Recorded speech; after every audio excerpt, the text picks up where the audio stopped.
मनसे अध्यक्ष राज ठाकरे आज नांदेडच्या दौऱ्यावर आहेत आणि नांदेड दौऱ्यावर आल्यानंतर त्यांना मराठा समाजाने जो आहे तो या ठिकाणी विरोध केल्याचं पाहायला मिळते। आपल्यासोबत मराठा आंदोलक आहेत।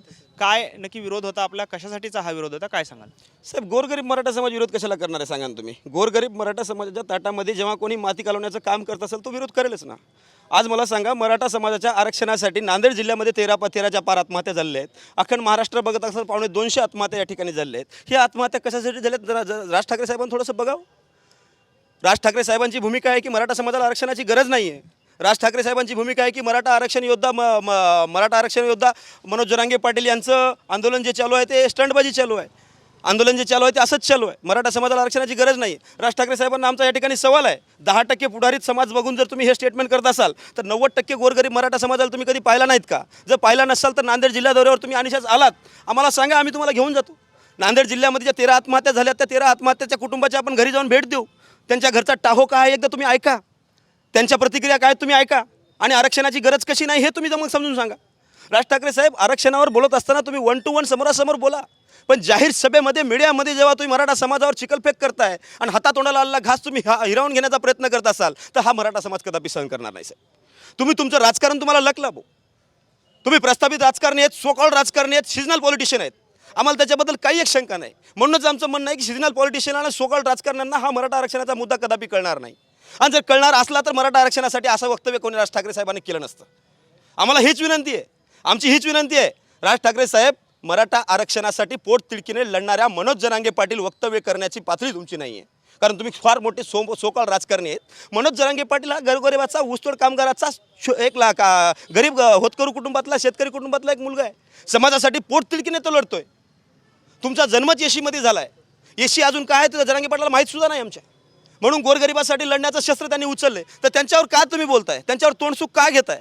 त्यांचं असं म्हणणं आहे की मी मराठा आरक्षण ह्या विषयावर नाही बोललेलो, तर महाराष्ट्रामध्ये आरक्षणाची गरज नाही अशा पद्धतीचं त्याच्या मागची संदर्भ असा त्यांनी दिलेला होता त्या प्रेस कॉन्फरन्समध्ये, की लोकसंख्या वाढीमुळे महाराष्ट्रातल्या लोकांना रोजगार मिळत नाही आणि त्यामुळे ही परिस्थिती ओढवली आहे। जर का बाहेरचे लोंढे थांबवले तर हे आरक्षणाचा गरज नाही आहे, सर्वांना काम मिळेल एवढा मोठा महाराष्ट्र, असा त्यांचा संदर्भ होता।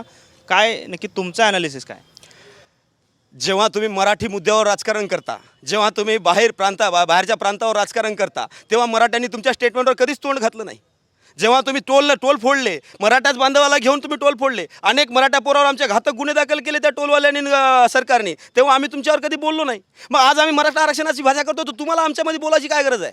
तुमचे मुद्दे घेऊन तुम्ही राजकारण सविस्तर करा, आमचं त्याच्याबद्दल काहीच म्हणणं नाही। तुमचा मराठीचा मुद्दा असेल, तुमचा प्रांतांचा मुद्दा असेल, तुमचा भाषाभेद असेल, तुमचे मुद्दे तुमच्यासाठी लक लाभो, परंतु मराठा आरक्षणाचा एक मुद्दा घेऊन आम्ही जेव्हा रस्त्यावर उतरतोय किंवा सरकारकडे मागणी करतोय, तेव्हा मराठा आरक्षणाच्या या मुद्द्यामध्ये तुम्हाला हस्तक्षेप करायची गरज नाही राज ठाकरे साहेब।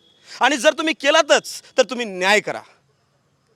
तुम्ही सोकॉल राजकारणी आणि मोठे राजकारणी आहेत ना, तुम्ही न्याय करा। गोरगरीब समाजावर अन्याय होताना जर तुम्हाला दिसत असेल आणि उघड्या डोळ्यानं 250 आत्महत्या झाल्या तुम्ही पाहत असाल आणि तुमच्या मनाला जर पाजर फुटत नसेल तर तुम्ही माणूस म्हणून घ्यायच्या लायकीचे आहेत की नाही, मला हा प्रश्न विचारायचा।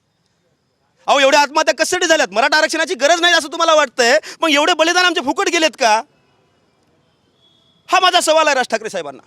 अहो चला, हरकत नाही, जातपात सोडून द्या, एक माणूस म्हणून तरी तुम्ही आमच्याकडे बघा। जर तुम्ही माणूस म्हणून आमच्याकडे बघत नसेल, आमच्या आया बहिणीचे कपाळ रणकं झालं ते तुम्हाला पाहत नसेल आणि आरक्षणाची गरज नाही म्हणून तुम्ही सांगत असाल राज ठाकरे साहेब, तर हाच हिंदू असणारा मराठा तुमच्याकडे कोण्या नजरेने बघेल, हा विषय माझा आहे।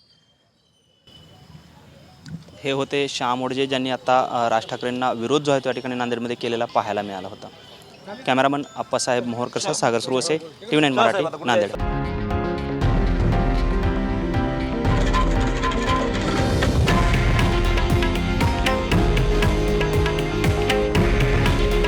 हे आहे देशातील नंबर 1 न्यूज नेटवर्क आणि आपण पाहत आहात TV9 मराठी।